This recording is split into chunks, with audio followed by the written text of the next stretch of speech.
Imagine a miracle worker rolls into your town.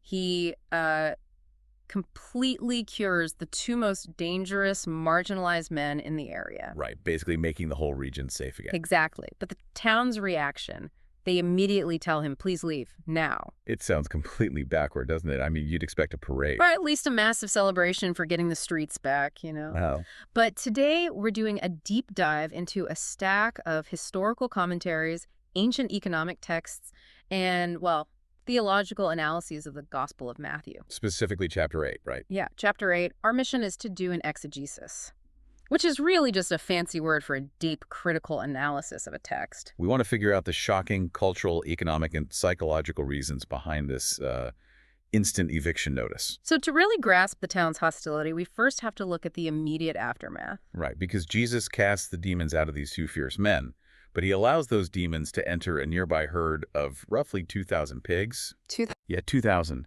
And those pigs then rush down a steep bank and drown in the sea. Okay, let's unpack this. The scale here is just wild. I mean, 2,000 pigs isn't a small family farm. Not at all. It's like someone coming into a struggling city and curing a massive public health crisis. But to do it, they had to permanently blow up the local Amazon fulfillment center. That is a great analogy. Like, everyone is healthy, but nobody has a job. So for the townspeople, was this cure just too expensive for them to tolerate? Financially speaking, yeah. I mean, this took place in the Decapolis, which is a region of 10 Gentile cities. Right, so they weren't Jewish. Exactly. In that ancient agrarian economy, pork wasn't just dinner. It was a massive staple of their agricultural trade.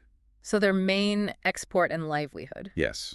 A herd of that size represents an astronomical amount of wealth. Jesus effectively traded a multi-million-dollar local industry for the sanity and souls of two outcasts. Wow, that's a huge loss. The townspeople are staring at those dead pigs, calculating the sheer cost of having this guy stick around. So the economic panic is the initial trigger. But hold on, I'm struggling with this part. What's that? Well, if someone cures a violent crisis in my neighborhood, I don't really care how messy it is. I'm thrilled. Right, you just want the danger gone. Exactly. Why would these people actively choose to keep a violent threat around? Isn't a cure always objectively better? What's fascinating here is how human psychology handles trauma and disruption. We have this deeply ingrained tendency to prefer a predictable problem over an unpredictable solution. A predictable problem. So like the known chaos. Exactly, the known chaos. The locals were completely used to these fierce, possessed men. They had adapted to it. They just built boundaries, right? Like, hey, kids, don't walk near the tombs today. Yeah, the danger was compartmentalized. You can plan around known chaos. But you can't plan for someone who just wipes out a herd of 2,000 pigs. No, you really can't. Jesus shows up and brings this radical transformation.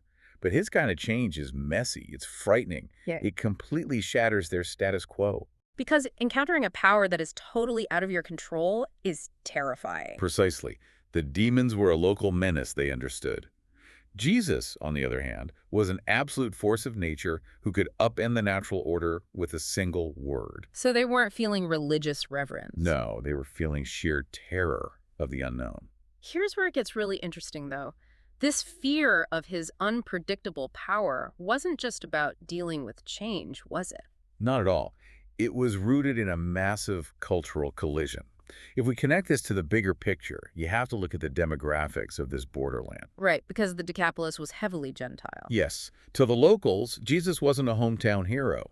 He was a foreign Jewish rabbi bringing highly disruptive spiritual warfare to their doorstep. And doing it by destroying their property. Property that, according to Jewish law, was considered unclean anyway. So the pre-existing tension there would have been incredibly thick. So what does this all mean for us? When you boil it down, it's a fundamental clash of values. Absolutely. Jesus valued restoring two broken human beings above all property, all economics, and, well, all social comfort. While the town valued civic self-preservation. They wanted to maintain their comfortable, contained ecosystem, even if it meant leaving two men in absolute agony out in the tombs. It really makes you look at your own life, Like, how often do you prefer the known chaos? The bad habits, a toxic work environment, those familiar anxiety. Right, because the cost of radical transformation is just too disruptive. We build boundaries around our own metaphorical tombs just to avoid dealing with the unpredictable nature of real change. It's much easier to manage familiar problem than to surrender to a total transformation. Which brings us right back to that miracle worker standing outside your town. The real question is whether you let him in. Exactly. If true healing requires sacrificing our own metaphorical herd of pigs, our comfort, our familiar structures, or predictable lives, are you actually willing to pay that price?